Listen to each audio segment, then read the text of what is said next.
matter of Coulson and Delava and HB Limited. Yes. Please, your lordships, my name is Butler. I appear on behalf of the appellant today, along with my learned junior, Mr. Hugh Rowan. Mr. Andrew Singer KC appears for the respondents, leading Mr. Jonathan Ward, alongside whom sits Mr. Ward's pupil, Miss Rees, who is not formally instructed. Before I embark on my submissions, there's one matter of housekeeping which my learned friend has asked me to mention. He thinks he still has an application outstanding for permission to rely on his supplemental skeleton argument. That's clearly not an application I would oppose if indeed it needs to be made at all. But he's asked me to flag it up at this juncture, and so well, I'm bound to say I had not spotted that that was outstanding, but since no issue arises on it, then of course he can have permission so to do.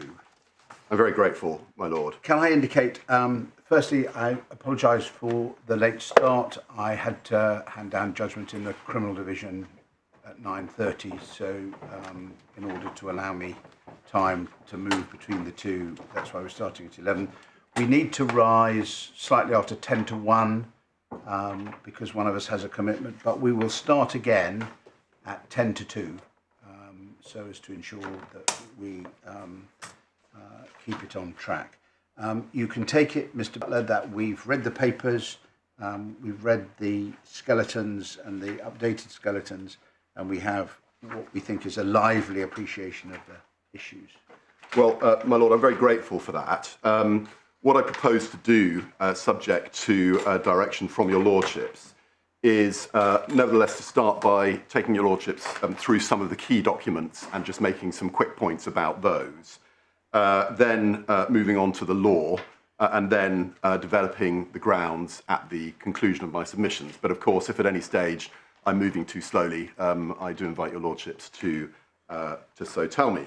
Okay, that's fine. The only point I would add is that I think we're more likely to be interested in the particular heads of loss, yes, rather than what one of our distinguished predecessors said about pleadings 50 years ago. My lord. That may be a frightfully modern approach, but we're really interested in ultimately we're interested in the strikeout and yes, the judge's reasons for the striking out of the individual yes, items. Well, my lord, I think the authorities bundle is mercifully free of authority about... There's quite a lot of authority for striking out items in a schedule of loss. My lord, we may have... So one, yes. Two, you can go quite quickly. Three, fine. My lord, thank you for that indication. So if I can just start off with the particulars of claim, which your lordships will find at page 61 of the core bundle. There are just a couple of points to note about the essential shape of the case. It won't have escaped the court's attention that the particulars of claim has gone through several iterations, but the court will find, I think the key points are these, the implied terms that are relied upon can be found at paragraph 14 at the bottom of page 64 of the core bundle. Sorry, what is the date of this final reamendment? Permission was given for this on the 3rd of September 2024, my lord. It was the same date as the order, and indeed the same order, by which a direction was made for the provision of a schedule of loss. Thank you. So just to draw your lordship's attention to the implied terms relied upon that can be found at the bottom of page 64, going on to page 65, it said that there were implied terms of the lease that the flats would be fit for their intended purpose and in proper repair at the date of the grant. The pleader then moves on at paragraph 15 to the defects, and your lordships will no doubt at some stage just cast an eye over the nature of those in broad terms to do with fire stopping in particular.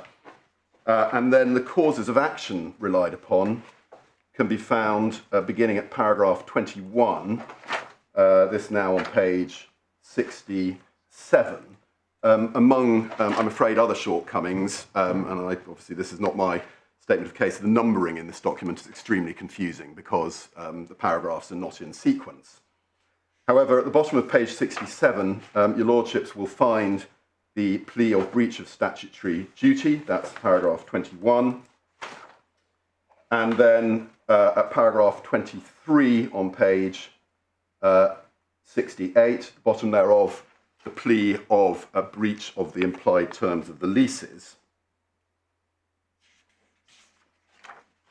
At paragraph 25, which can be found halfway down page 70 of the bundle,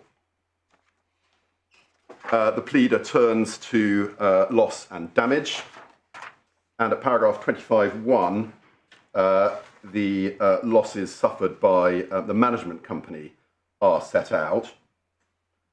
At paragraph 25.1b, at the top of page 72, that concludes the plea of loss in relation to the management company. And at 25.2, the pleader turns to the losses suffered by the individual claimants. The pleader avers there that the quantum of the claimant's losses will be confirmed by the service in due course of a schedule of loss in respect of each claimant. And then your lordships will see at paragraph 25.2.1 an averment that the claimants are entitled to diminution in value of the flats, and it's further said that such diminution will be suffered notwithstanding the remedy of defective works. What we call blight. My lord, yes. Residual diminution in value. Indeed. So when remedial works are carried out free of charge to the owners, but conventionally it will be said, well, the block is known as a block where remedial works have been carried out. Sometimes it can be due to the actual remedial works themselves. They Absolutely. might make a room smaller, or they might involve blocking off a window or something like that. But usually it's a more general claim for blight. Yes. And so that I had taken 25.2.1 to be the blight claim. Well, my lord, in my submission, it's both a diminution of value claim and a blight claim. So in other words, diminution in value is a freestanding head of loss, but furthermore, it's averred that some diminution will be suffered notwithstanding the performance or the remedy, as is pleaded there, of defective works. And we'll see in one of the authorities we look at that a blight claim was maintained, notwithstanding the performance of those works, as your lordship says. Yeah, that's a perfectly valid claim. The more difficult question is whether you can have a diminution in value in which is not blight, in circumstances where the remedial works are carried out. My lord, yes. Yes. The remedial works, the cost of remedial works are usually taken to be the measure of diminution in value. If there's no cost because they're being done by agreement by the contractor, then on the face of it, there's no diminution in value, save for blight. Well, my lord, we'll look at one authority, Harrison, in due course, where the primary measure of loss was diminution in value, but small awards were also made for remedial works that needed to be done in order to preserve the property in a particular state. So there may be factual thing, but we're looking at this as a matter of principle. My lord, yes. And that potentially is one of the principles in play. Yes. If the works are being done free of charge, there's no claim for diminution in value by reference to the cost of the works, because there isn't going to be no cost of the works. So if you're getting blight and if you're getting loss of rent or whatever, then on the face of it, it's a bit difficult to see what else there could be by way of diminution. Well, your lordships, I'm sure, will also have appreciated that central to the Wilsons' case is the fact that they divested themselves of the flats prior to the works having been undertaken in November last year. They gave them to their children. Yes. So, as I understand it, no loss could be said to have crystallised then. Well, my lord, I would respectfully suggest otherwise, that at the time when a claimant divests him or herself of a property which is diminished in value by reference to breaches of statutory duty or contract, that is a loss that crystallises at that point. But could only be measured by reference to how much they divested themselves of the flat for. Well, yes. Anyway, we'll come on to that. But that is potentially the major point that arises. Indeed, my lord. Yes. So just to show, as I indicated, we have a lively appreciation of the issue. My lord, I'm very grateful, and I will take this canter through the... No. It's important to look at the document. It is. I think one needs to ground oneself. Yeah, fine. Can I just ask for clarification? At the date of this pleading, they've not yet given the flats to the children? That is correct, my lord. But at the date of the schedule of loss, they had. Yes. And at the date of the pleading, had the builders at that stage agreed to carry out the repairs? My lord, no. I think I'm right in saying there was no formal agreement. Had they indicated that they would? I believe there had been an indication to that effect, and there's some correspondence in the bundle about the possibility of remedial works. Well, it's actually... Which is why I assumed that remedial works weren't the subject of the amended particulars of claim. That's correct. Because otherwise you'd have a schedule setting out the costs. Exactly. I'm sorry to interrupt, but my Lord Justice Popplewell might find that this was actually pleaded by a learned friend's predecessor in the pleading. It's paragraphs 24B and following. It's a letter that was sent on the 9th of April. It's Paragraph 24 of B. Of the particulars of claim, if I can just call them that. Page 69. Page 69 of the bundle. By an open letter of the 9th of Richard Keir on behalf of Redrow, was prepared to undertake the works.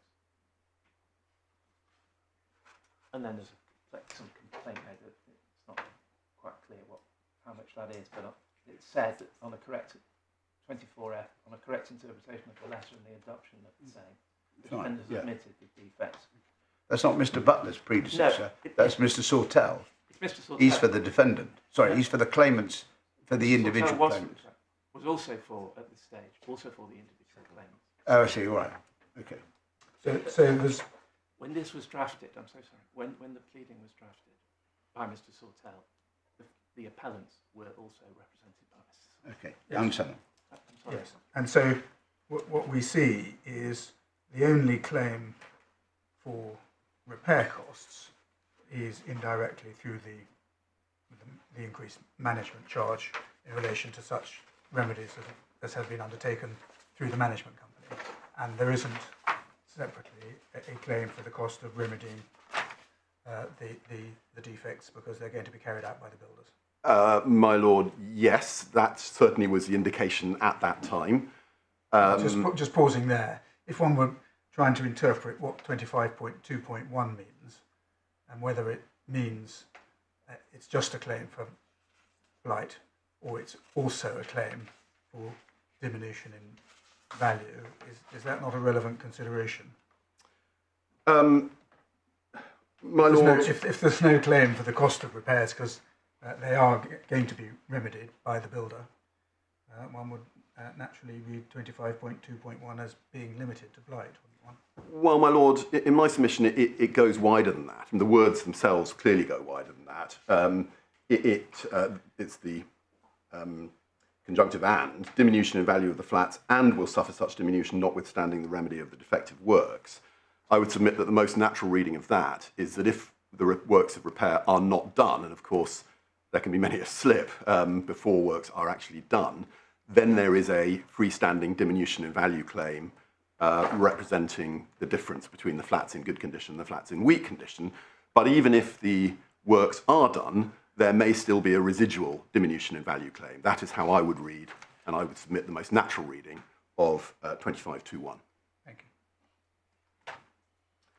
you. We can then see, obviously, what the rest of 25.2 says. This is back on page 72. These are obviously generic heads of loss that, as we'll see, the learned judge ordered were to be developed in respect of each claimant. So that's really all I want to say about the particulars of claim. And just moving on then to the defence, which I think has gone through rather fewer iterations. That begins on page 78 of the bundle. I think this is just the amended defence. If I could take your lordships to the paragraphs corresponding to those I've drawn your attention to in the particulars of claim. First of all, at page 80, we see that paragraph 14, the implication of terms is denied. Then the defects are addressed at paragraphs 15 to 16. One can't tell much from the face of the pleading because everything is set out in a schedule to which cross-reference is made there. Your lordships don't have, I'm afraid, the schedule in the bundle, but I think it's fair to say that it's characterised by quite a lot of non-admissions. Obviously, some works had been done by the time of the particulars of claim that we looked at, but I don't think for the purpose of we don't this need appeal, to trouble ourselves. I don't think you need to trouble because yourself. it's been agreed by the management company Yes. that Redrow are coming back to do the remedial works. Well, I wouldn't go so far as to say it had been formally agreed at that stage, but it had certainly been the subject of correspondence. But that is the plan now. It has Oh, now is the plan, yes, absolutely. That's what I'm There's a contract in place. Indeed, my lord, yes, that's correct. Yeah. So I respectfully agree that the court needn't trouble itself very much with exactly what was in issue as regards the defects. The causes of action are then addressed at paragraph 22 onwards. This is at the top of page 82. Paragraph 21 we can see is denied in paragraph 22 of the amended defence. That is the breach of contract claim.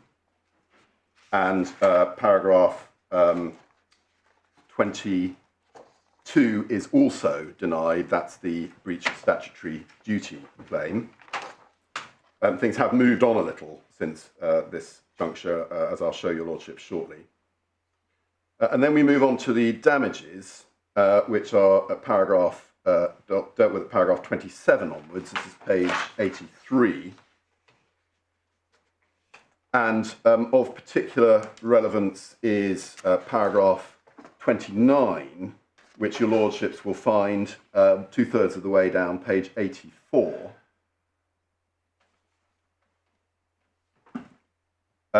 Where there is a denial that claimants will suffer collectively or individually diminution in the value of the flats, notwithstanding the remedy of any defective work. So that suggests that the pleader here thought he was responding to a claim for blight. That's certainly the averment that is made in response to that paragraph. Yeah. Now, that's all I want to say about the amended defence. What I should show your lordships, if your lordships will just permit me to move to the second supplemental bundle, is a notice of admission, which was followed quite recently. In fact, your lordships may have seen this. Yeah. This is page 4 of the second supplemental bundle.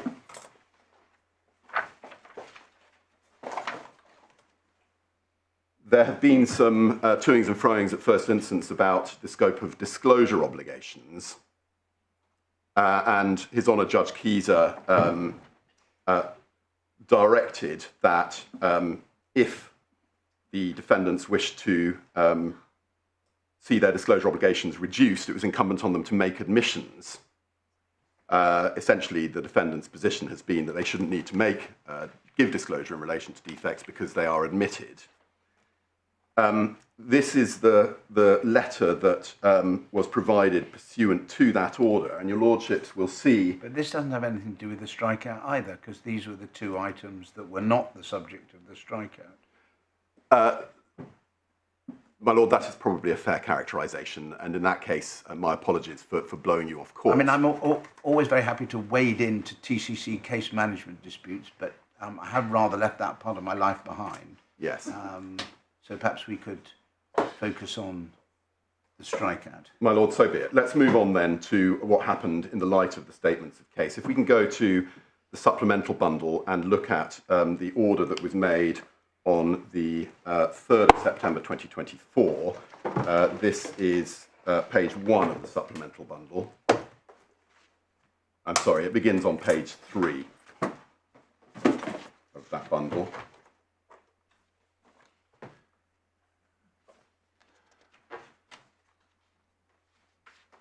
Yeah. And your lordships will see, first of all, on page 3, that in the preamble, there is a reference to the parties agreeing that the permission given on 10th of October 2022 to call expert evidence in respect of quantum includes permission to rely on the evidence of an expert valuer. So I say that not only has diminution in value been squarely pleaded in the particulars of claim, but that permission has been given for expert evidence on that point. Yes. If diminution in value features in the schedule of loss. My lord, yes. Have we got that order? Was that quantities for that as evidence? My lord, that order is not in the bundle, I'm afraid. It's a fairly straightforward directions order which gave permission for several experts, including, and I quote, quantity surveying and or quantum. And it seems, although this predates my involvement, that it was felt that some clarification was required of what that meant. And that clarification is provided in the preamble to the order that I've just taken your lordships to.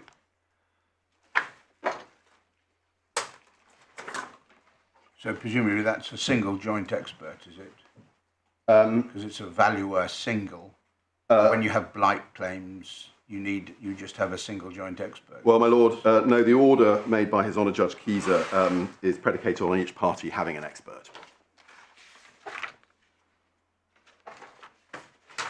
Okay. So then we come in this order at paragraph 3.6 to the direction for the service of the schedule of loss. That's on page 5 of the supplemental bundle.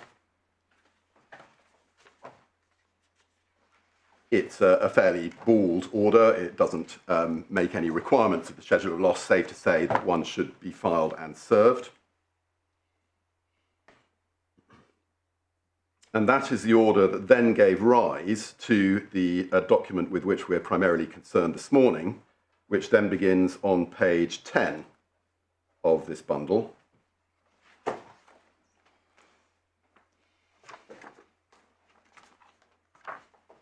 And if I can just say a few words about this document. It obviously starts off with quite a lengthy narrative section. Paragraph 3 is important because it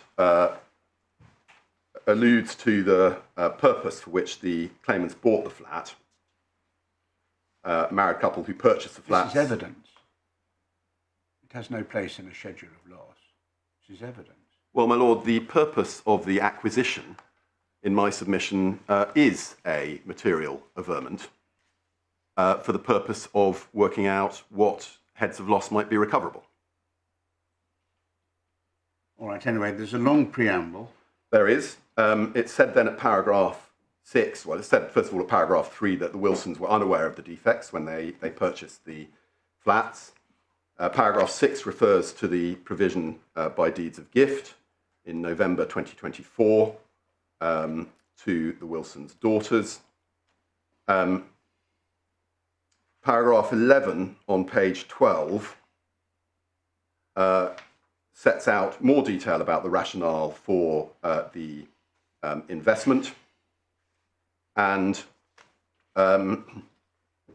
provides in particular at paragraph 11.3 that there was an intention to realise the value in the flats by sale or remortgage to provide finance to the Wilsons' children, purchase property to live in once they were established in secure employment.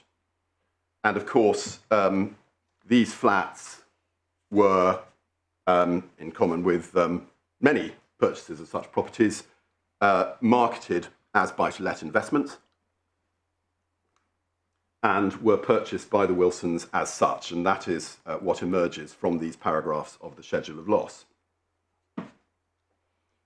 Now, it might be said, and I think it is said by my learned friends, that contractual intention depends on what both parties know, but there was evidence put before His Honour Judge Keyser, and is produced in this bundle as well, showing that the marketing of these properties was itself predicated on them being buy-to-let investments.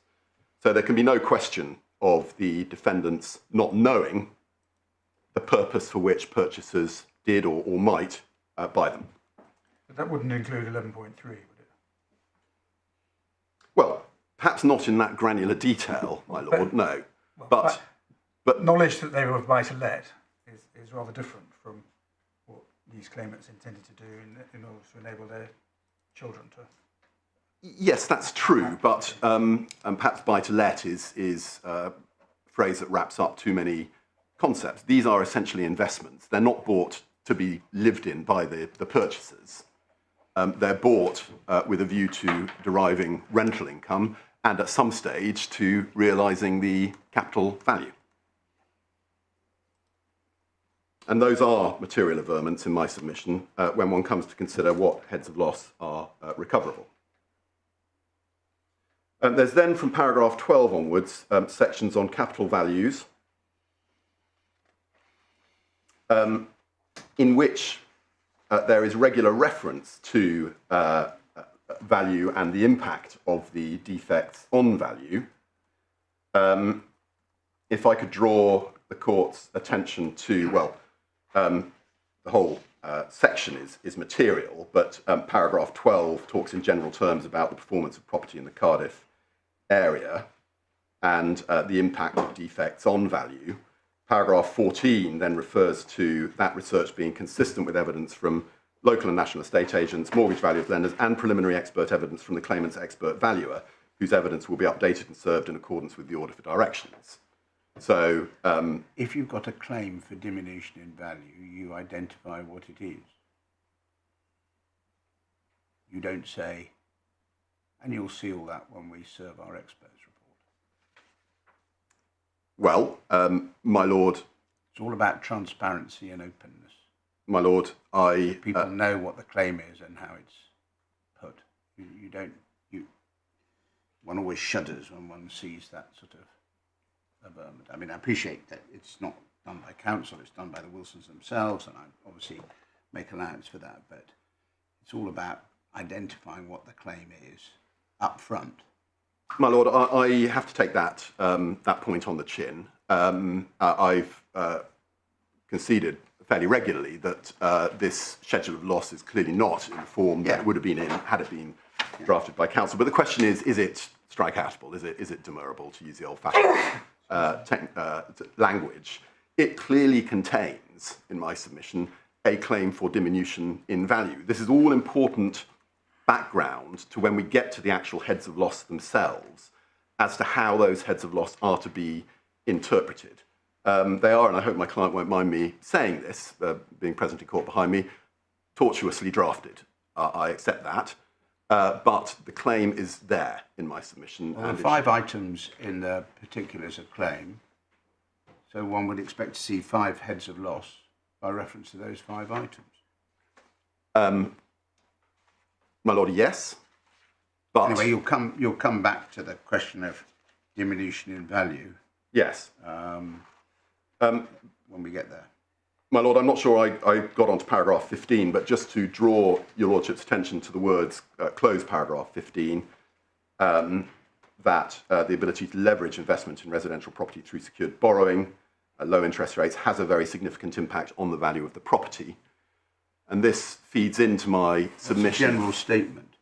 The ability to leverage investment in residential property through secured borrowing, a mortgage, at low interest rates on the property itself has a very significant impact on the value of the property. Yes. That might be mortgage for beginners. My lord. We're talking about the claims in this case. That's what matters. That's what the judge struck out because he said they're not pleaded or they're not recoverable or whatever. That's what matters. Well, my lord, this is, in my submission, relevant background to understanding the claims when we come onto them.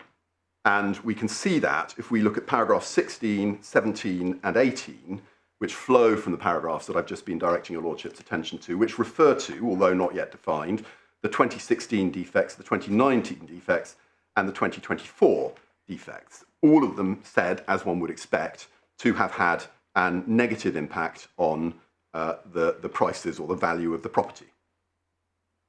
The pleader, Mr. Wilson, then departs from that theme, and paragraph 20 sets out a case on rental values. I again accept, as I have accepted in my skeleton, that this is not pleaded to the requisite standard, because what it does is it says this is the rental at the outset in 2014 when these flats were first let, 895 and 1350 per month respectively. Those values are now 1125 and 1700 per calendar month respectively. There is a faint allusion in paragraph 21 to the growth in rental values in the Cardiff area, albeit I am bound to accept not pleaded as fully as it would need to be. But nevertheless, the tenor of the case is clear that the rentals charged in respect of these flats have not increased in line with the increase to be expected had they been in good repair. There is then a paragraph dealing with tax impacts, and we'll come on to that in due course. And then we get into the definitions section. And this, I'm afraid, is where things do become quite difficult to follow, but followed they can be. There are three sets of losses: the 2016 capital losses, the 2019 capital losses, and the 2024 capital losses. These are defined from paragraphs 23 to 31. And they are essentially of a piece. What the pleader is doing is comparing the value of the property as it would have been without defects, and then describing the impact on that value of these three different sets of defects. And he says the cumulative sum of these impacts is our diminution in value claim. It could have been done a great deal more straightforwardly, and I would like to think... So if we take 2016 as a example, yes, you say that's comparing the value of the property without the defects, yes, to the value of the property with the defects. yes, because so what's the value of the property with the defects in 2016? Well, my lord, no figure is given for that. But this is a schedule of loss. Well, my lord, it isn't comparing the value of the property without with the value of the property with. Because otherwise that's what it would say. Well, my lord, in my submission, it does say that. I'll ask you the question, what is the value of the property with the defects in 2016? My lord, the figures are not there. But yeah, well, okay. I can't get away from it. It's all rolled up in paragraph 15 to total capital losses. Yes. Is 2016, 2019 and 2024, and then you just get in the table a single figure for without any indication of how it's been calculated. My lord, yes. That is the way that it's presented. It's imperfect. I don't run away from that, but it's not a proper pleading. Well, my lord, His Honour Judge Keyser did not strike it out because, to adopt your lordship's phrase, it was not a proper pleading. I'm not His Honour Judge Keyser. Of course, your lord is not, but your lordship needs to decide whether His Honour Judge Keyser was right or wrong. His Honour Judge Keyser struck it out because he did not regard this as a recoverable head of loss in law, and in my submission it is. It's a diminution in value claim. It's a tortuously pleaded diminution in value claim, but that is what it unquestionably is. But at this point, this is a schedule of loss which is founded on the re-amended particulars. Yes. At this stage, it's pleaded, the remedial work arrangements are pleaded. So what I'm struggling with is, at that stage, why do you go back to 2016 and look at defective market value when nothing happened in 2016? And we now know that there is a subsequent agreement to do the remedial work, and that you put it that your client's loss, as it were, crystallised when they gifted the property. Yes. So why do we go back to 2016, 2019? Well, with respect, my lord, the pleader needn't have done so. because all the pleader need have said is that at the date when the properties were given away, there was a difference in value between the value they actually held and the value they should have held had it not been for the defects. Well, Well, it's that's in the particulars of claim. Well, it is, my lord. So what's this adding? Well, it's adding figures. It could be said that it's not adding much besides figures. But the figures don't take into account the agreement to do the remedial work, No, they don't. which is what is in the pleading, which well- is in the pleading that's been particularised. So it just doesn't make sense. It's not particulars of the pleaded case. Well, my lord, there was no agreement to do remedial works at the date of the pleading. No, but the pleading is on the basis that they will be done, because there is no other claim in the pleading for remedial work. There is an expression of an intention to do the remedial works to which reference is made in the pleading. Yes. Now, it may be that that expression of intention had an impact on value. There's now a contract in place. There is now, my lord, Well, yes. Let's look at it now. We don't keep needing to look back at other things. We're looking at it now. There is now an agreement in place. No, but my lord, the agreement postdates the date when the claimants divested themselves of the property. And that view, that's the critical thing. I mean, if one looks at at this schedule of loss, Yes. these dates are not random dates. They might loosely be called the date of discovery or discoverability of the defect. My lord, yes. And one can quite see that if you leave to one side what's in the body of the pleading and anybody saying they were going to repair them, that might be, in principle, a sensible date to take for diminution in value by reference to the cost of repair at each of those dates Yes. in the abstract. Yes. But that is, you say, not your claim, because the thing that really makes the difference is having given them away. And if that is right, then it's not a question of not needing to plead these dates. These are just the wrong dates. A diminution in value claim on your now case can only be for diminution in value assessed at the date of gift to the children. Well, my lord, there are 2 points, if I may, in response to that. The dates when the defects manifest themselves is the date when the cause of action accrues, Pirelli. Not under the Act. Well, that's the date when loss is suffered, my lord. Breach of duty, I accept, may have happened earlier. No, not under Pirelli, which is, I think we have to assume is still good law despite the discussion in BDW. It's when some damage first occurs, not the date of discovery or discoverability. Isn't that what Pirelli says?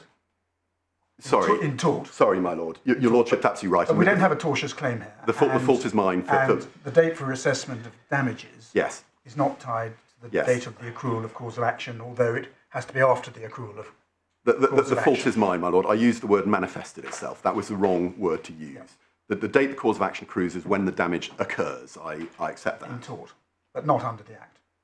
My lord, that would be the breach of duty under the Act, in my submission.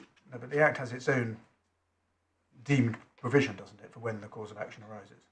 I've got that wrong. I seem to remember in section 1.5, if that's the right section. Well, my lord, we have... It's deemed to occur at the date of breach. Is that Yes. right? Maybe I've got that wrong.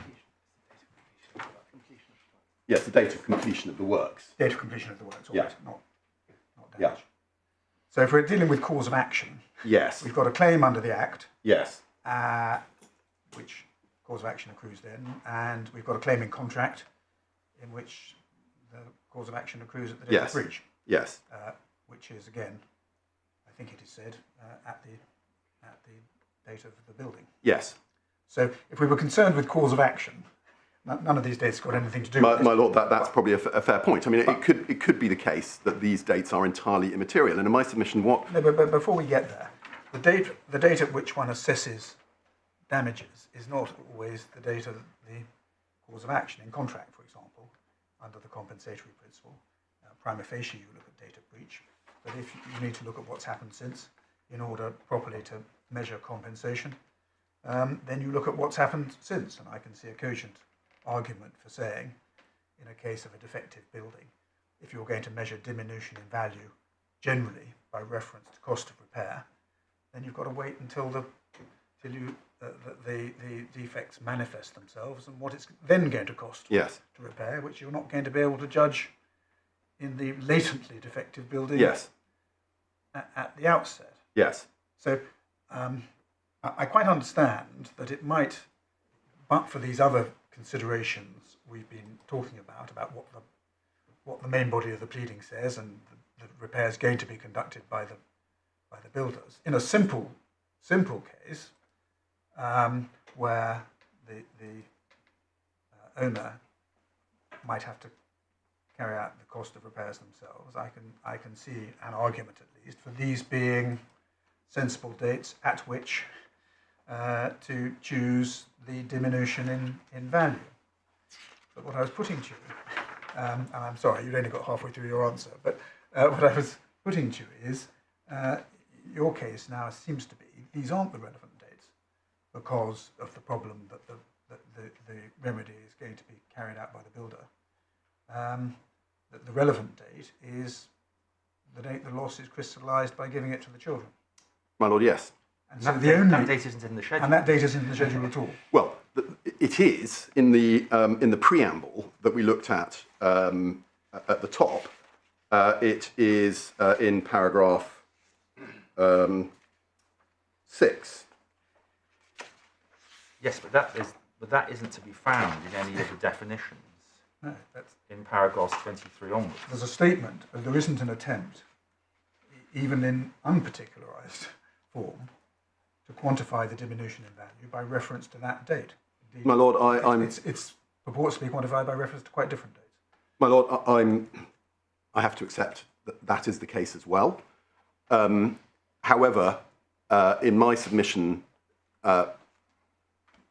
this is a defect that is eminently in the category of being capable of rectification by amendment. What is clearly pleaded here is a diminution in value claim. And in my submission, the position is that diminution in value is suffered as at the date when the defects occur. It could be said that diminution in value is suffered as at the date that the work is completed in a defective state. But that's a slightly unreal submission in circumstances where the damage isn't discovered at that time. Damage is really suffered because the value reduces at a time when the defects are found to exist. That's the point in time when the value diminishes, because buyers will pay less for a property which is known to be defective. Now, the 3 dates at which that happened are the 3 dates which are set out in the schedule, 2016, 2019, and 2024. Sorry, when what happened? When as we see in the definition of these 3 terms. When defects were identified. Yes. So, for example, in Not when buyers did. Sorry, you said when that happened, having referred to people buying the flats at a reduced rate. Well, The flats weren't sold. no, the flats weren't sold, but their value. Yeah, fine. Okay, so that's when, these are the dates, as my lord said, you can understand, these are the dates when defects were identified. We understand that. Yes, and that's in the definition of, for example, 2016 defects, referred to in information packs provided to prospective sellers purchasers from 2016. Yeah. So what the pleader is doing, and in my submission it's tolerably clear from the schedule, convoluted as it is taking these 3 sets of defects and saying these have had the cumulative effect of depleting the value of the flats. That's a perfectly coherent pleading in my submission. The date at which the loss crystallises, and it might be said that this does not emerge sufficiently clearly from the schedule of loss, is the date when the claimant divests himself or herself of ownership in favour of someone else, whether that be by way of gift or sale. But if that's the case, it's a different measure. I mean, repair costs may go up or down over time. They may go up because of increase in inflation, costs of materials. They may go down because of developments in technology. If value,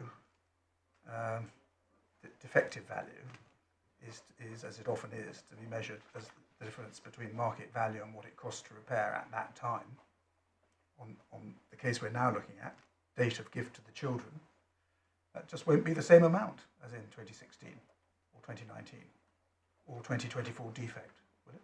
Well, my lord, in my submission, the loss so far as the Wilsons are concerned, by which I mean the Wilson parents, crystallises as at the date when they dispose of the properties. Well, when you use the word crystallise, you mean the amount which they're entitled to claim? My lord, yes. Right. And where here does it identify what the difference is between the market value and the defective value at the date of gift to the children? Well, the best I can do, my lord, is refer to the figures in paragraph 51. But we've already established that those are completely they're just a figure. Well, they're not only just figures, but they purport to be the figures by reference to dates in 2016, 2019, and an earlier date in 2024. They don't purport to be dates by reference to the date of gift to the children. My lord, paragraph 51 is not specific about the date at which those diminutions in value are measured. It is, because total capital losses is defined in paragraph 50, and it means the 2016, open brackets, capital losses. It doesn't have, the word capital's been left out, but that's plainly what that means, because those are the defined terms. And the 2016 and 2019 and 2024 capital losses have earlier been defined. Mr. Wilson has been, if I may say so, impeccable in the clarity of his definitions. Well, it may be, my lord, on your lordship's reading of the schedule of loss. I mean, I would submit that the schedule of loss suffers from the defect of not being clear as to the date at which those figures in paragraph 51 is measured, but your lordship may read it differently and say it is specific, it's just wrong. That, again, is a failing that's eminently capable of remedy by amendment. Well, why haven't you done that? Well, it seems to me you're coming on an appeal criticising a judge who said this schedule doesn't work, it's not right because the properties weren't sold in 16 or 19 or even on the date identified in 24. They were gifted, it's gifted in 2024. Why not either apply to amend in the manner you now say it should be done, or at the very least produce an amended pleading for us to look at? But I mean, it seems to me you're criticising the judge for doing what I think even you accept can't really be criticised, which is saying this schedule isn't right, it's not good enough. well, my lord, What are you trying to salvage? well, my lord, I'm trying to salvage a diminution in value claim measurable by... But that's there, it's pleaded. That's not been struck out.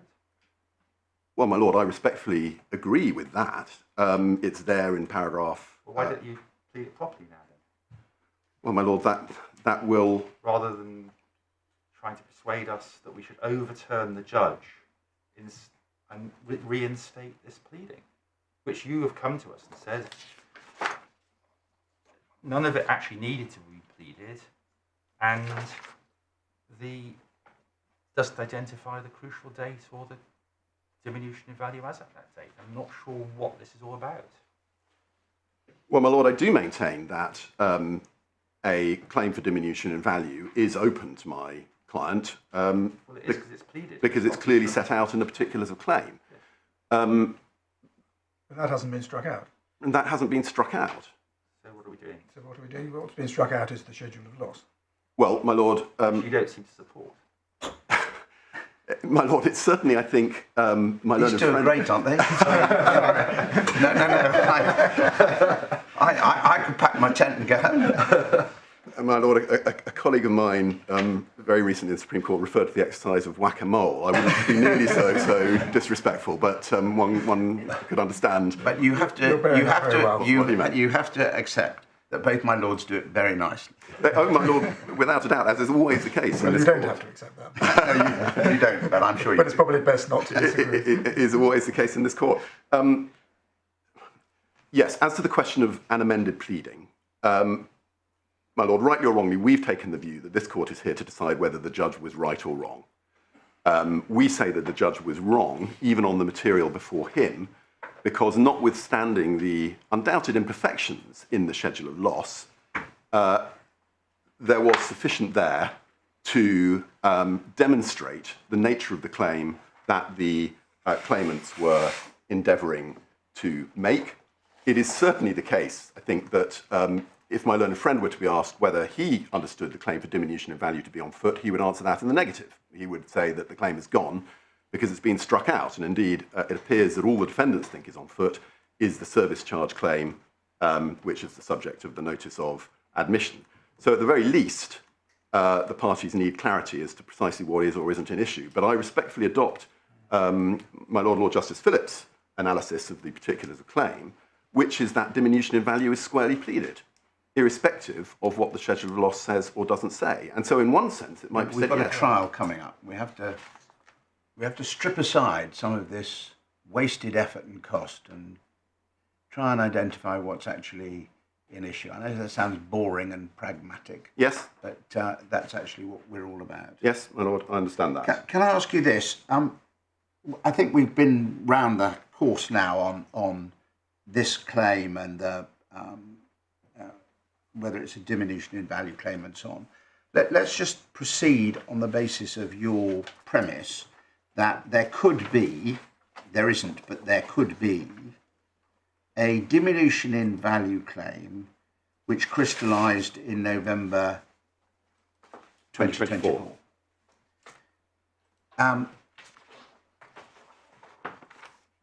What would be the parameters of that in circumstances where there's an agreement for the contractors to do the work? My Lord, my submission on that would be that the Wilsons, by which I mean the Wilson parents, are entitled to claim the difference in value as at the date of disposition between the flats as they were and the flats as they would have been but for the defects. So ignoring the fact that the remedial works are going to be done? My Lord, my submission in law is that yes, one ignores that because that is between others.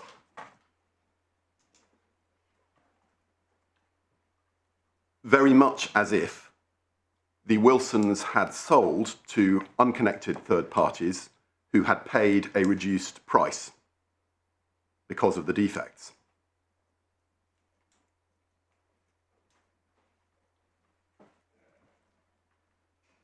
The position of the claimants is no different. One has to strip out the fact that this was a disposition in favour of their children.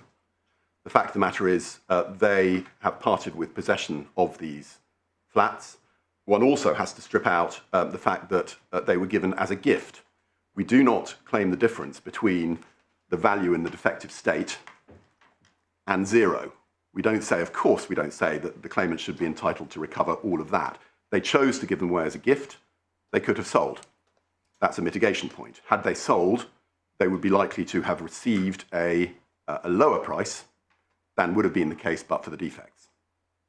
Does that mean that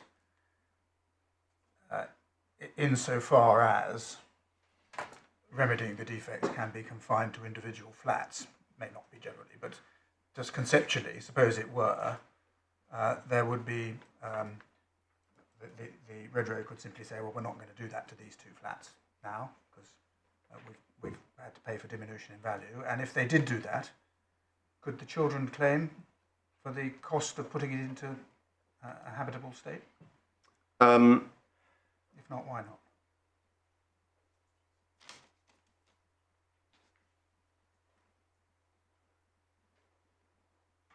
My Lord, a duty would be owed to the children under the Defective Premises Act. Yes. And there would be a breach of that duty. And in my submission, the children would be entitled to an order that the works be done. But as to the question of whether the children would have a claim for diminution in value? The answer in my submission is that they would not. But right, if there's a claim for an order that the works be done, does that not put the builders in double jeopardy? They're paying to the parents for a diminution in value, which, let's assume for these purposes, is measured by the cost of repair as at the date of gift to the children, as a proxy for that. And they are having to incur the cost of repair later. But in my submission... How do you stop that double jeopardy? Well, my lord, the position is no different to what the position would be had the Wilsons sold at a reduced price to an unconnected third party. But if they'd sold to an unconnected third party, the unconnected third party would have bought at a lower amount. Yes. And then it would be said, well, therefore they had effectively paid less, and therefore they are not getting a double benefit. They would get, if suppose that they were going to incur the cost of repairs themselves and then claim the cost of repairs, the answer would be, well, you've incurred that cost, but by incurring that cost, you have increased your capital value in the property by the same amount because you bought it at market price for defective premises, and you've now got it at market price for habitable premises. So there wouldn't be a claim for this hypothetical market buyer.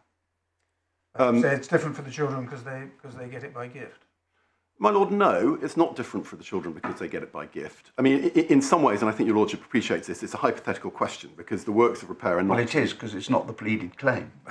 Well, yes, the works are not works to the individual flat, as I understand it. They're works mainly to the common parts or the fabric of the building as a whole. Right.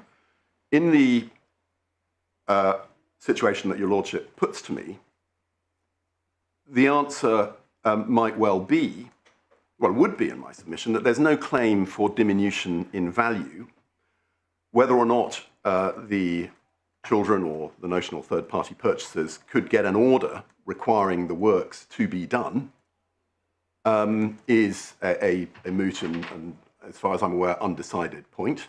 Right. In my submission, they would have a claim for an injunction because buildings should be in a good state, and there's a statutory duty to that effect. But to focus on the children themselves, they have received for nothing an asset which is not of the value it would have been in an unblemished state, but which is still of value. The children are not worse off. All right.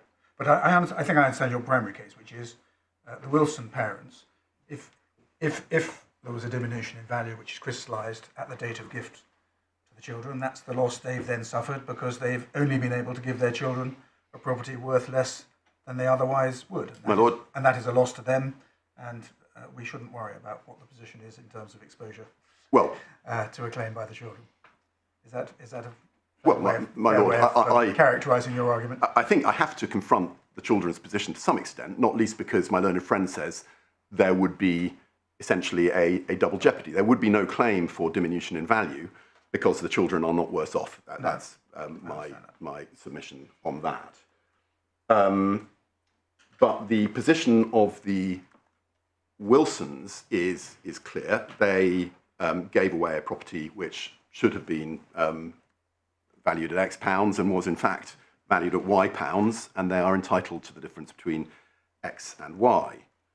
Well, your case would be that they were.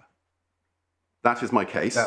That's your. Yeah, I mean it doesn't necessarily follow, but that's your case. I understand. My lord, yes, and we're obviously talking about strike out, and I'm saying that the judge was wrong to strike that case out. Well, but that's all presupposed on the basis that that is the claim here.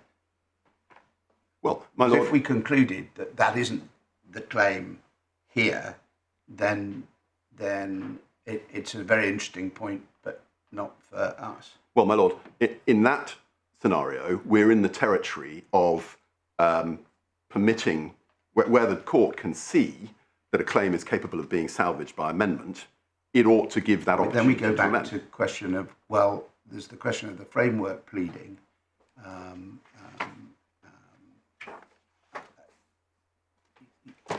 There is no amendment. An amendment on the face of it would involve, certainly in relation to this item, just simply a red line through what we've got, and something that says at the time that it was sold with the defects it was worth X, without the defects it was worth Y. My Lord, yes. I mean, amendment could involve... But there isn't an amendment, and that's not the claim, and you don't salvage a pleading by putting a red line through one and having a new pleading. That's simply a question of having a new pleading. My Lord, amendment could simply involve setting out the date, the correct date for the capital losses. Well, we don't need to hypothesise because there isn't one. But I think because this is the most important item, so we've spent some time. My Lord, yes. Is there anything else you want to say about the total capital losses? My Lord, no. Save that total capital losses focuses on the diminution in value as a result of the repair, the defects, pure and simple. If we move then on to the other heads of loss, investment loss, reinvestment loss, I pass over at the moment service charge, which stands anyway, and rental income, and move on to secured borrowing loss. Well, investment loss is 2 and reinvestment loss is 3. Yes. What do you say about those? What I say, my Lord, is that these are crude attempts to plead fully a diminution in value claim.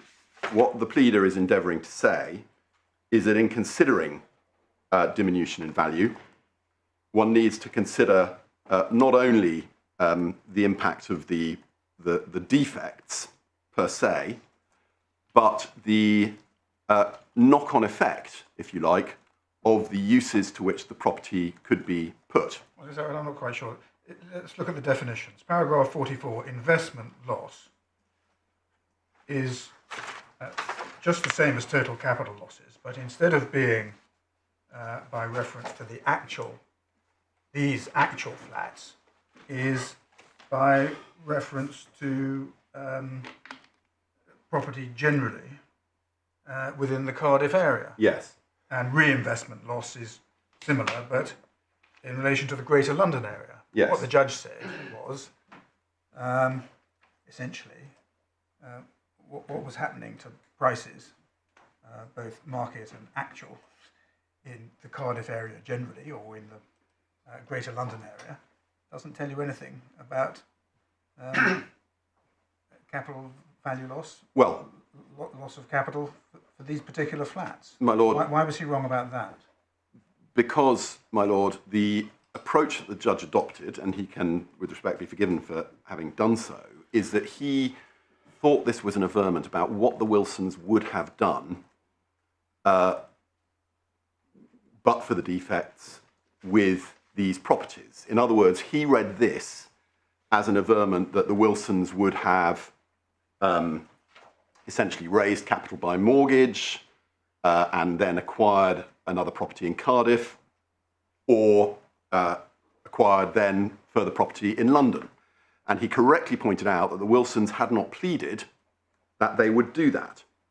But in my submission, this was a misreading of what these heads of loss are endeavouring to do, which is to say that when one is assessing diminution in value, one does not just look at, for example, the cost of repairs, but one looks at what one would have expected a property in good condition to do in the intervening years. So if, for example, the property market had risen very substantially for properties in good condition, the Wilsons should be entitled to claim that as part of their diminution in value claim.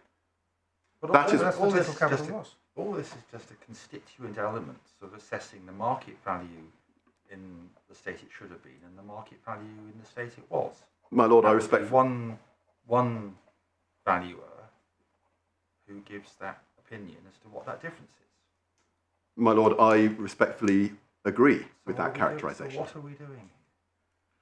Well, my lord, if the view is taken that a diminution in value claim remains open to my client, then as I have said in my skeleton, a valuer can be expected to take into account all these points that are set out in the schedule of loss. But you don't add them all together. The whole concept of this is deeply flawed, isn't it? I'm sorry, my lord, I didn't catch the end of that question. It's all deeply flawed, setting out each of these elements and sort of adding them up to make a total. That's not the way it works, is it? Well, my lord, of course, a valuer wouldn't proceed exactly in that way, but a valuer would take account of the performance of comparable properties and the use that could be made of a buy-to-let property, and would arrive at a valuation based on those figures. Well, how are properties in Greater London area comparable properties? Well, my lord, the only answer I can give to that is that, as the schedule of loss makes clear, it seems that the Cardiff area has been somewhat blighted in the sort of respects that we're concerned with in this case. But I think it suggested some parts of the Cardiff area more than others. Yes, I can only, So- and I'm doing my best to interpret the schedule of loss, my lord. What I understand to be being said is that Cardiff properties may not be a reliable comparison, because actually, on the whole, many of them have not performed very well for precisely the same reason. And so one may have to look further afield to work out what a good, sound comparable is. That's the best I can do. But in answer to my Lord Justice Phillips' question, I do respectfully agree, and I've endeavoured to make this point in my skeleton argument, that these really are just component parts of a valuation exercise. And I also respectfully agree that diminution in value is open to us on the particulars of claim alone. And the valuer doing that assessment would also take into account, would he not, the matters which are set out in the particulars of claim, the re-amended, as regards what was being proposed as regards remedial work. Because obviously, when he would be assessing, he would see that this is what was going to be done. My lord, yes, that must be right. Yeah. But this is a matter for trial. Subject to your crystallisation point, because you say that's all post-gift of the children and therefore irrelevant to the parents' claim. Well, except that, as we've established, there was discussion about the prospect of works even before the crystallisation date, which might or might not impact on value. I might be inclined to pay more for a flat if I know that there are nascent discussions about repair. How much more? Mr. Butler, you say it's all a matter for trial. My understanding is that the trial is in January. March, my lord. March. And the dates for the necessary preparations are, on the basis of the order, happening now. My lord, this is true. There is another factor in the background, which is that the defendant and the third-party defendants are seeking a stay of the outstanding matters between themselves, and there is a suggestion being mooted before His Honour Judge Keyser, I believe later this month or early next month, that everything should be heard together at a more distant date. Heaven forbid that this old case should be pushed off still further. I see puzzled faces on the other side of the court. Right. Well, anyway, at the moment, the trial date is March. The trial date. So I would expect pleadings to long have been closed and witness statements and experts' reports to be well on the way. Well, my lord, those are the experts' reports and the witness statements, at least, as indeed disclosure, are the subject of ever receding directions. In fact, I think I can say that Mr. Wilson, or the Wilsons, gave disclosure yesterday, but by His Honour Judge Keyser's latest order, the date for disclosure for the defendants has been put back because there is this question over whether the defects are still an issue or not, and therefore whether disclosure needs to be given in relation to defects. Okay. Well, anyway, at the moment, the trial date remains March. My lord, yes.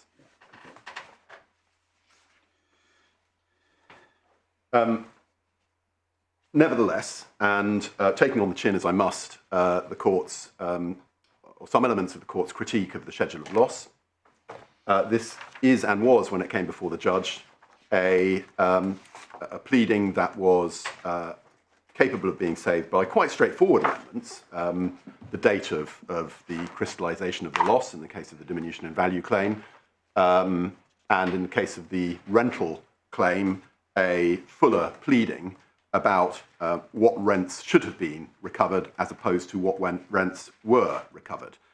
And the essential question for the judge, in my submission, have you was moved whether... on to, sorry, we dealt with investment loss. Are you now moving on to rental income loss is the next one that's in issue, because the service charge loss isn't an issue as a My Lord, yes. recoverable claim. Correct. So you're moving on to rental income. Let's talk about rental income. I alluded to the relevant paragraphs in the course of my commentary on the schedule of loss. They're paragraphs 20 and 21. The pleading is not as full as it could be. Well, it doesn't identify what the lost rent is. No, all it does is identify what rent was charged at the beginning and what rent was charged at the date of the schedule, November 2024. But it doesn't identify the progressive rent history, and it also doesn't identify the Wilson's case as to what the rent history would have been in a premises in good condition. Those are defects, I accept, but again the question is whether that merited strikeout, or as indeed the judge acknowledged in his judgment, this was an averment that was capable of being saved by amendment. Well, how do we know it's capable of being saved by amendment? Because until we've seen a draft, and for an amendment you have to produce a pleading which has a prospect of success that is not fanciful, it has to have an evidential basis. How do we know that actually the rents they charged were below market rents? Are you in a position to aver that? And we haven't even got a pleading. How do we know it's capable of saving by amendment? My Lord, as to whether I am in a position to aver that now, that would require me to go into evidence, which is not really proper for me to do, and or privileged communications, which it's not really proper for me to do either. I have approached this on the basis that it's for this court to decide whether His Honour Judge Keyser on the material before him was right or wrong. And it quite often happens. And this is different to a number of the other claims, because in relation to this, the judge said expressly, I repeat that loss of rental income is in principle a valid head of claim, but if the Wilsons wish to pursue it, they must particularise an actual loss and seek permission to amend. My Lord, yes. And the question for us is, therefore, is that wrong? Well, yes, and this is Was the judge wrong?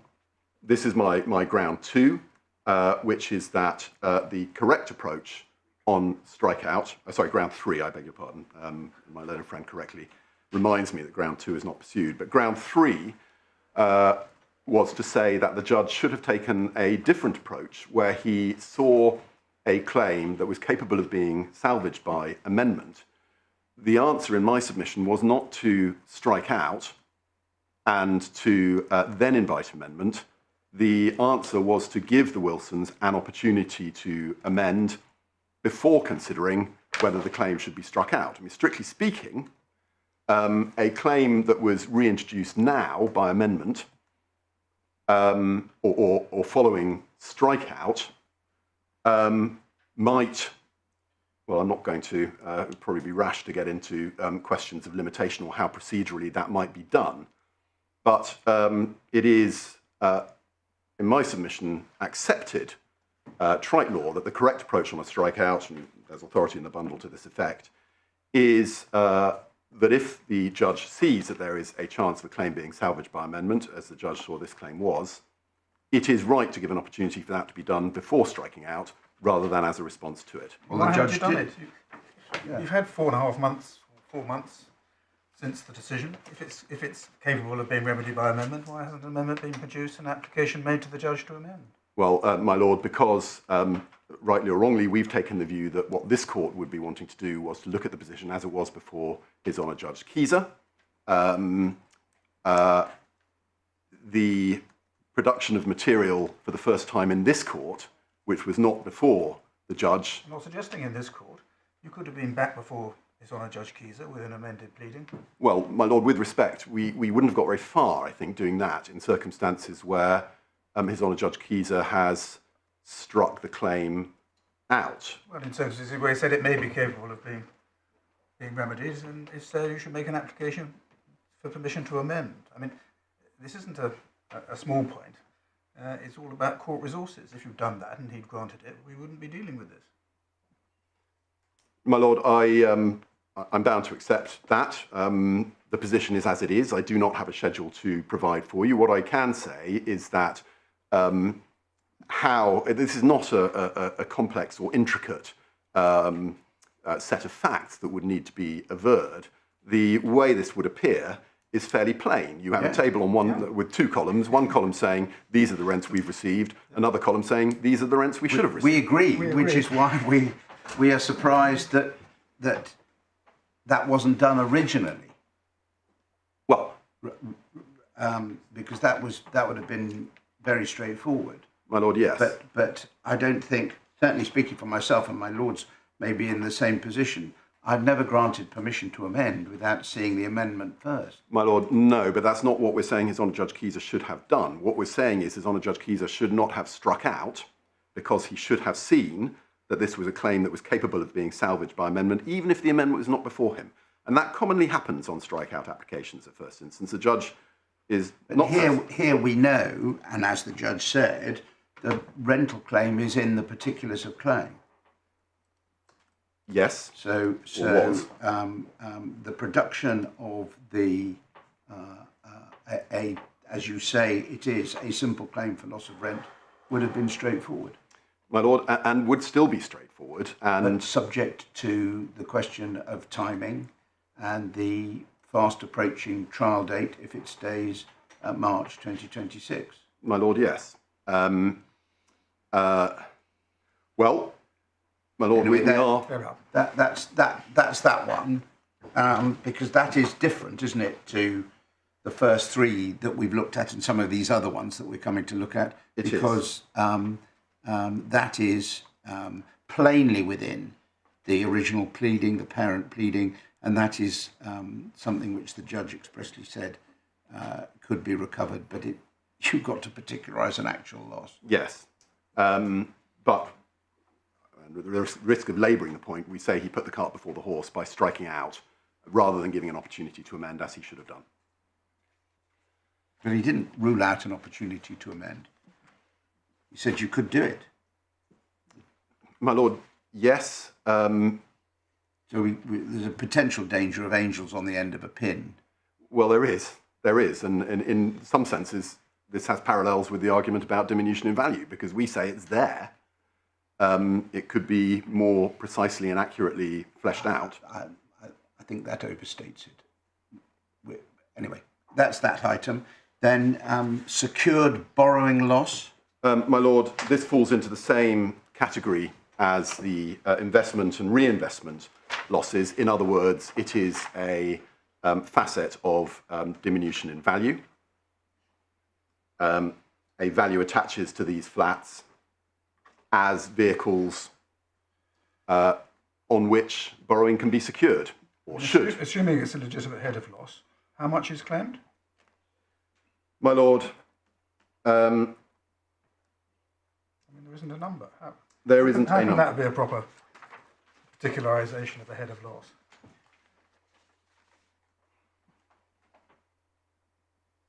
Well, my lord, it's not an invariable rule in my submission that figures must be put against individual heads of claim. It's certainly a desirable state of affairs, but it's not an invariable requirement of the civil procedure rules. And in some circumstances, it can be a difficult matter to quantify, with the consequence that very often judgments are given on liability for damages to be assessed. Now, whether or not that is the right approach here, the way I characterise secured borrowing loss is that it is part and parcel of the diminution of value exercise. It is an aspect of value of which sight should not be lost by a valuer. These We're not the valuer, so it doesn't need to be put in as a reminder to us, does it? Or the court or the judge. If it's a reminder to the valuer, it goes back to the point that your case is that a diminution in value claim is dead straightforward. It's not been advanced, but would have been very straightforward, simply the difference between the loss as at the crystallisation in November 2024. So what's it doing in a schedule of loss if it's simply a reminder to a valuer? Well, my lord, it is the pleader's attempt to ensure that all these aspects of value are kept sight of. It might be said that it could go from the schedule without prejudice to the ability of a valuer to take it into account. But in my submission, as matters stand, certainly the defendant's expectation is that all elements of diminution in value have gone from this claim, and all that is left is the service charge position. And that, I say, is not a correct approach, even on the pleadings as they... Well, you've made that point a number of times now. Lord, yes. So that's secured borrowing. Yes. Interest loss isn't an issue. That stays. Indemnity... that isn't an issue either now, because of a decision that was made a week ago, and I hope we did communicate this to your lordship's clerk. There was a decision made a week ago in relation to the legislation referred to here, to the effect that, let me put this correctly, although tenants are not liable to pay rent in Wales if a property is not fit for human habitation, if they have paid it, it is not recoverable. That decision was made a week ago by the Divisional Court in a case called Beacon Cymru and Mitchell, citation 2025 EWHC 2477, Chancery. Sorry, EWHC... 2477, Chancery. And that's the 2nd of October 2025. Decision of Mr. Justice Griffiths and His Honour Judge Jarman. And the ratio of the decision is that if tenants have paid rent, notwithstanding the property was not fit for human habitation, they cannot recover it. Right. So that means we are not pursuing that head of claim at trial, and therefore... So that's a decision under the Renting Home Wales Act 2016? Correct. Yeah. Okay. And if we're not going to pursue it at trial, there's no point wasting this court's time by arguing about whether it should have been struck out. Yeah, good. And then finally, taxation. Yeah. My lord, the failings of the pleading in this context are possibly even more egregious than the failings in the other contexts. The relevant paragraphs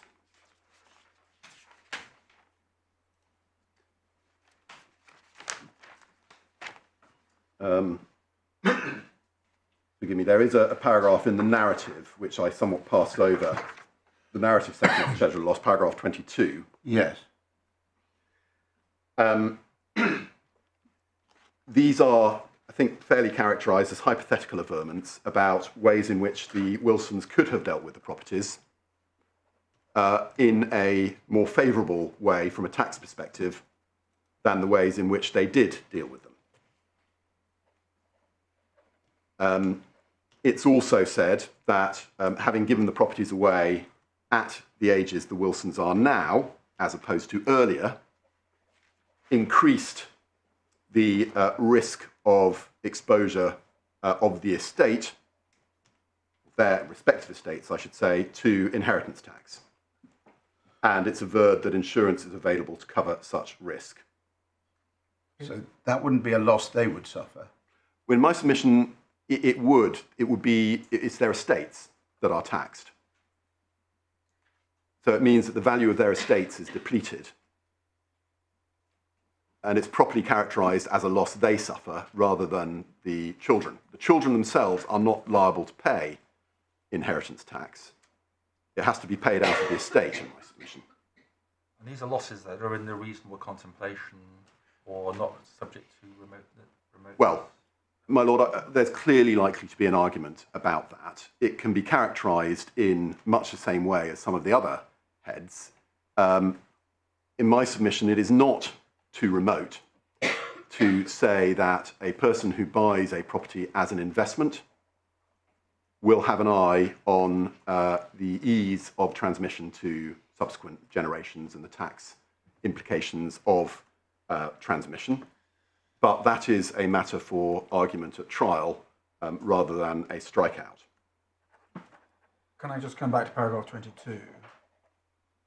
Is there an averment that the Wilsons would have gifted the proceeds earlier but for the defects? My lord, no, there isn't. And that's the premise on which this claim is based. Well, isn't that fatal?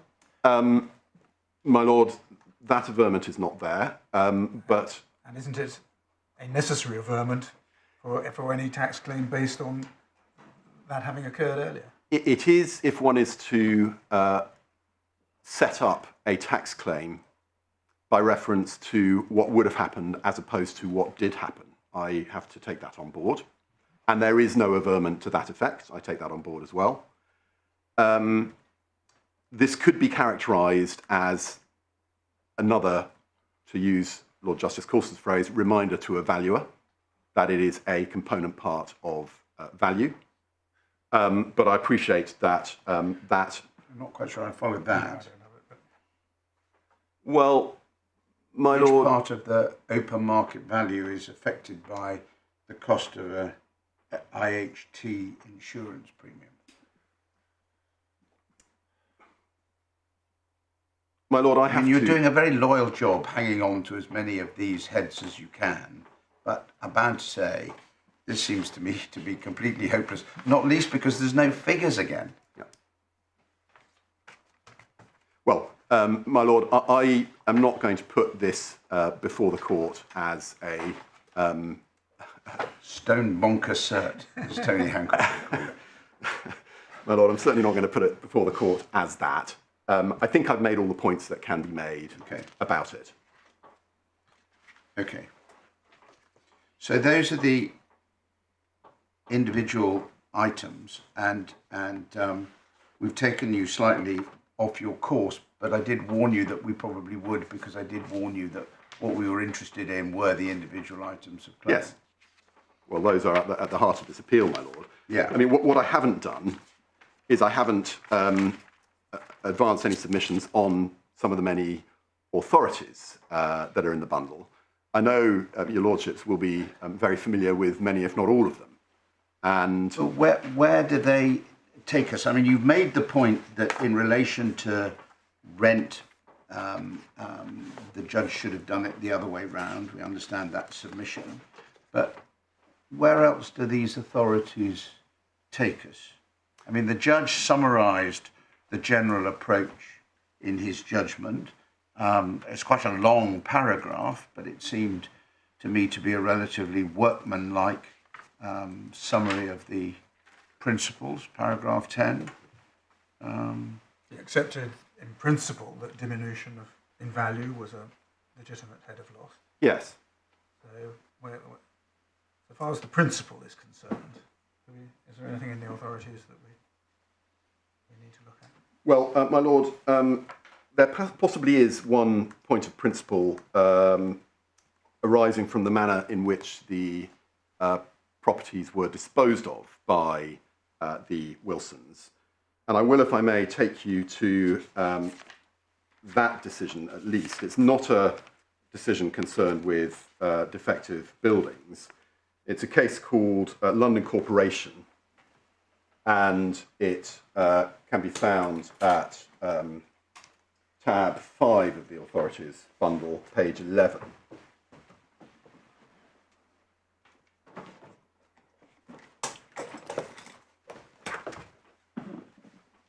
This is a shipping case in which there was a collision between two pretty ropey old vessels, from the sound of the report, and damage was suffered as a result of the collision, the value of which was agreed at £250.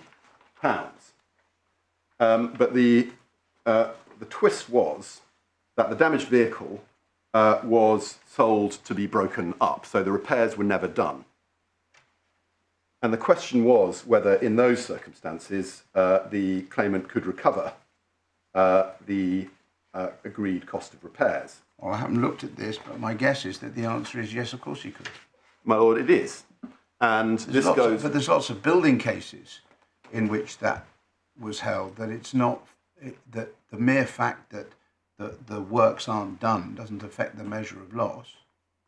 Well, there are many building cases which, and we've got some of them in the bundle, about the appropriate measure of damages in a variety of different circumstances, sometimes diminution in value, sometimes cost of repair. I'm not aware of any building cases which deal with the position in this case where the defective premises are given away. Ah, just so. I'm certainly not aware of any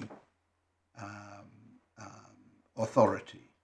So if that becomes the case and it's permitted to be advanced, then I think that's a very novel claim, because it is claiming diminution in value, as it were, as you go along. And that may be, there may be lots of points in relation to that. Well, my lord, the dicta that I would take your lordship to in this case, and I can do it pretty quickly, are in the first instance judgment. First of all, the judgment itself begins at page 13 of the authorities bundle. And if your lordships look at the top of page 15, I mean, one may need to see this in context, but the four-line passage to which I draw your lordship's attention begins on the second line of page 15. So here, if the owners of the Benguela, which was the name of the vessel in question, chose to give her away after this accident, it would not be any ground for saying that the wrongdoer was not bound to pay for the damage that he had done. Now, as it happens, in the Benguela, the vessel hadn't been given away. It had been sold at a depleted value.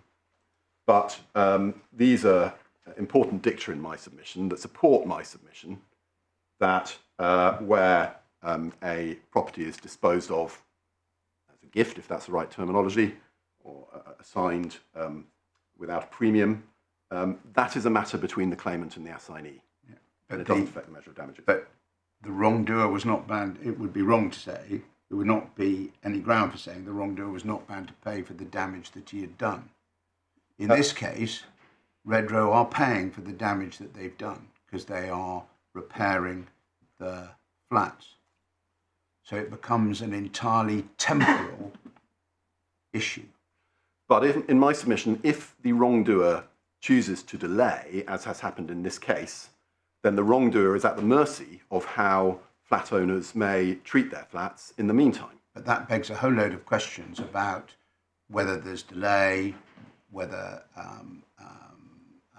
there were reasons for the delay, all kinds of things. It does. None of which are pleaded. Well, my lord... so it's not a sort of Oxbridge debating society, that none of this is pleaded.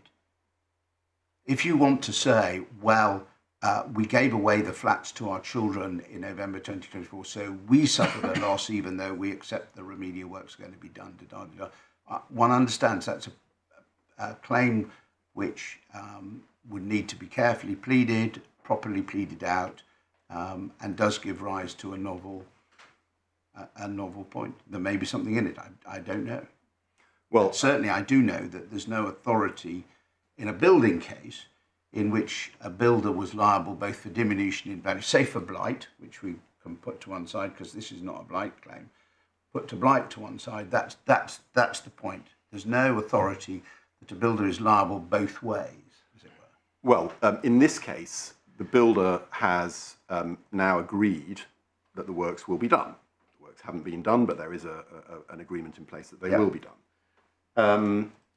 But if a build delays. And I compare it again, I'm labouring the point, I appreciate that. But I do invite your lordships to look at this from the perspective of claimants in the position of the Wilsons who sell the property at a reduced value. Yeah, no, I get that. And we're just looking at questions of authority. Yes.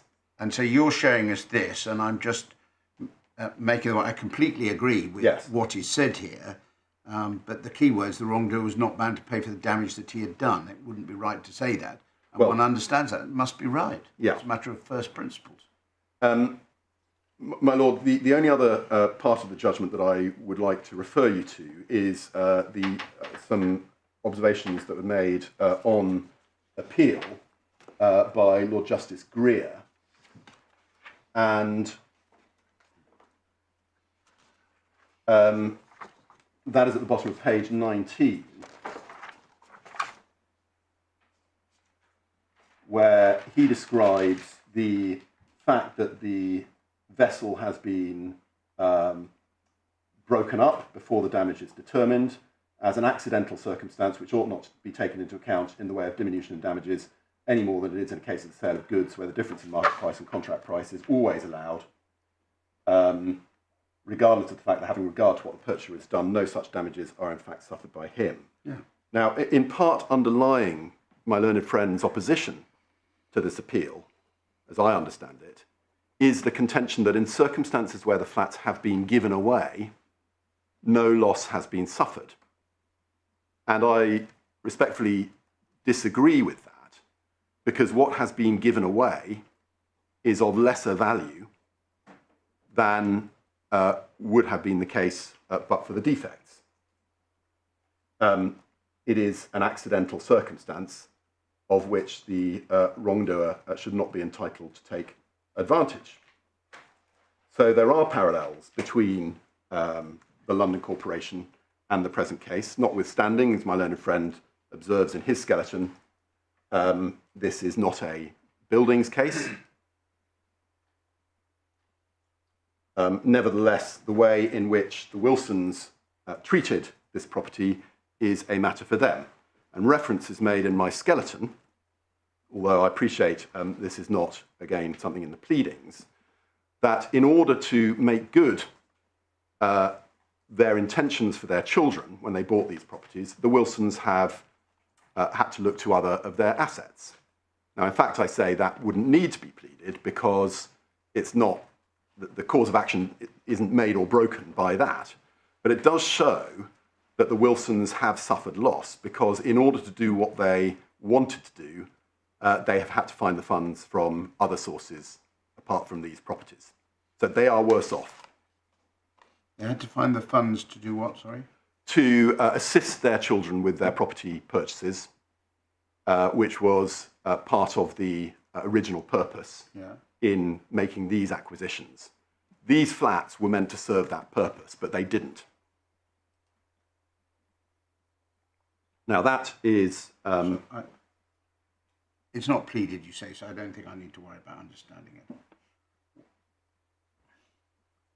Well, my lord, I think the point I'm seeking to extract from the London Corporation, I hope I've made, that the way in which these defective assets are disposed of is not the concern of the wrongdoer. Beyond that, I just wonder if I might take your lordships to Calabar, which is a building claim. That's right at the end of the authorities bundle. It was a late addition. Tab. Sorry, it's right at the very back. It begins on page 654, tab 25. I'm afraid my bundle only goes up to 24. Oh. Does your lordship have the case of Calabar at the back? I don't. I just look at it. We can hand up a spare copy if that was... If you've got a spare copy, that would be... We've actually got 3 copies. I'm afraid they're not properly stapled. No, I think both my lords have it, so it's just Oh, one well, in copy that case, for me. I could give that to Thank you very much. Lord Justice Coulson.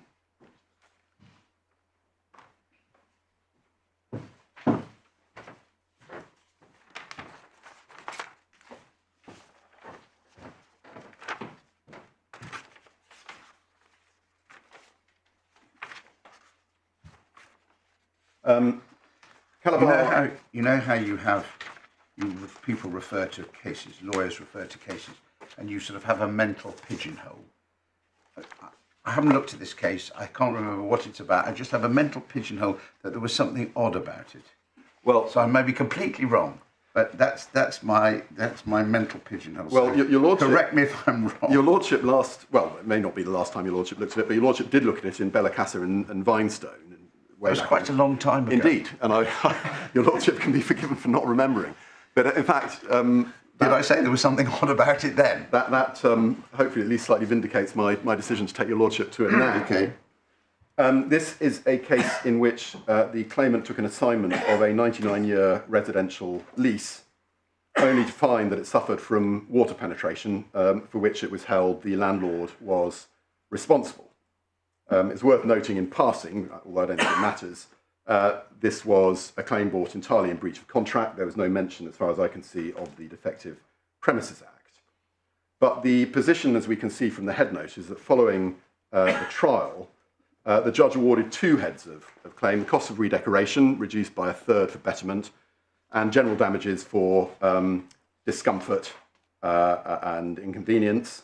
But the judge refused to award lost running costs which had been expended on the property and consequential losses for loss of use. That can be seen from the head note at, I'll use the pagination in the report itself, which is, in this case, 287 at letter F down to letter G. Now, we can see from page 288 at letter B that it was key to the determination that the defendant bought the flat for a home and not a saleable asset. And in those circumstances, it was considered unrealistic for the court to consider the question of diminution in capital or rental value for the purpose of assessing the possible damages. To move to the points that I would like to put before the court, it is an important detail here, and we can see it from page 290 at letter D, that the judge ordered the plaintiffs to carry out the necessary work, which is why no claim for diminution in value was capable of being maintained. And there is a summary in the next paragraph of the heads of loss that I have just mentioned.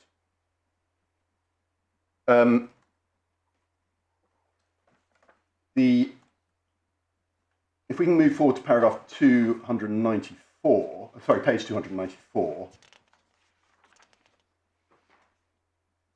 at letter 660F, sorry, page, sorry, my referencing has been thrown because I'm referring to the pages in the report rather than the pages in the authorities bundle.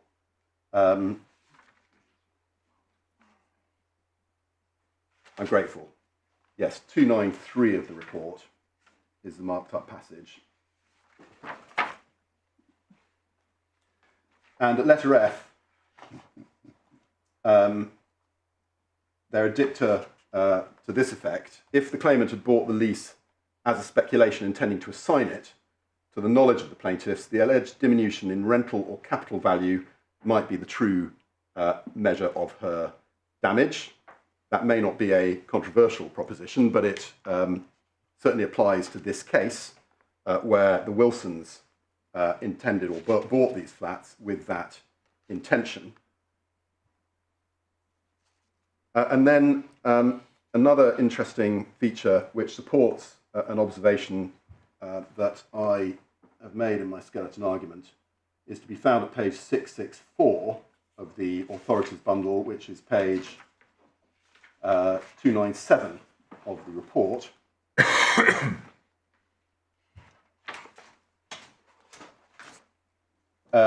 As well as making the point at letter G, which has been repeated in authorities down the years, that the facts of each case need to be looked at carefully to see what damage the tenant has suffered and how he may be fairly compensated. At the very bottom of the page, Lord Justice Griffiths considers two options. In this case, on the findings of the judge, the plaintiff landlords, after notice of the defect, neglected their obligation to prepare for such a length of time the flat eventually became uninhabitable. It was also clear that unless ordered to do so by an order of the court, the plaintiff had no intention of carrying out the repairs. In these circumstances, the defendant had two options that were reasonably open to her, either of selling the flat and moving elsewhere, or alternatively moving into temporary accommodation and bringing an action against the plaintiffs to force them to carry out the repairs, and then returning to the flat. If the defendant had chosen the first option, which we say the Wilsons effectively have here, then the measure of damages would indeed have been the difference in the price she received for her flat and its damaged condition, and that which it would have fetched in the open market if the plaintiffs had observed their repairing covenant. Well, that brings us neatly back to what the judge said. Because this is, if the defendant had chosen the first option, which is selling, then that may have been a measure of loss. But of course they didn't sell, which is the point the judge makes in his judgment. Well, the key point is that they parted with possession in November 2024. That's now the key point on this appeal. Well, that now looms very large in your submissions, but it could be said that the judge was making the entirely conventional point that, well, a loss might crystallise along the way if you sell, but they didn't say that's that. Well, my lord, to be fair to my client, and we've looked at this, so I needn't take your lordships back to it, the averment of the parting with possession appears squarely in the schedule of loss. It does, in the lengthy preamble. Well, it is, my lord, but it's there. And then no claim is made on the basis of it. We've been over that. It's a material fact. We're not going to criticise the judge because of a point buried away in a preamble that's not then the hinge or trigger, or said to be the hinge or trigger, of the claim. And there may be no claim. Giving away property at the time when it is known that it is going to be, that the defects are going to be remedied, may result in there being no difference between the condition it's in and the market value once the works are completed. My lord, that of course is a possible outcome at trial. Well, it's before you get to trial, it's a possible outcome as to why it isn't and couldn't be pleaded, because there isn't a loss. We haven't even got as far as you being in a position to aver and support with the necessary evidential material that there is such a loss. Anyway, we've been over this ground, and we're in danger of repeating ourselves. I'm also conscious of the time. Yes. Yeah. But, my lord, as much as I've taken on the chin about the schedule of loss, one must be careful not to read it too harshly. These averments are there. What is missing, I accept, is the date at which the loss crystallises. That could be added very simply by amendment, and that then becomes a viable claim. And ultimately the question is, was the judge right simply not to allow this to go to trial, or ought he have allowed that claim to be more perfectly articulated and then put, it's a very valuable claim. It was advanced by a person acting without representation. It's easy for this court, as it was for His Honour Judge Keyser, notwithstanding the fact that there is no actual red line draft before you, to see how it could be put right. It's simply a question of advancing the date at which that loss crystallised. And in my submission, clearly the better course is to allow that to go to trial and be tested, rather than to prevent the Wilsons from advancing it at all. My lords, that might be a good juncture to pause. That's very convenient. So I'll review where I am. I was going to say, but will need, I think, to hear from Mr. Singer. So, subject to any wrap-up, you're done. I think that is a fair way of characterising it, my lord, yes. I didn't mean it that way. Okay, well, we'll come back. Is 10 to 2 all right for everybody? Is that all right with you? Then we'll come back at 10 to 2. Thank you. Thank you very much. For right of favor.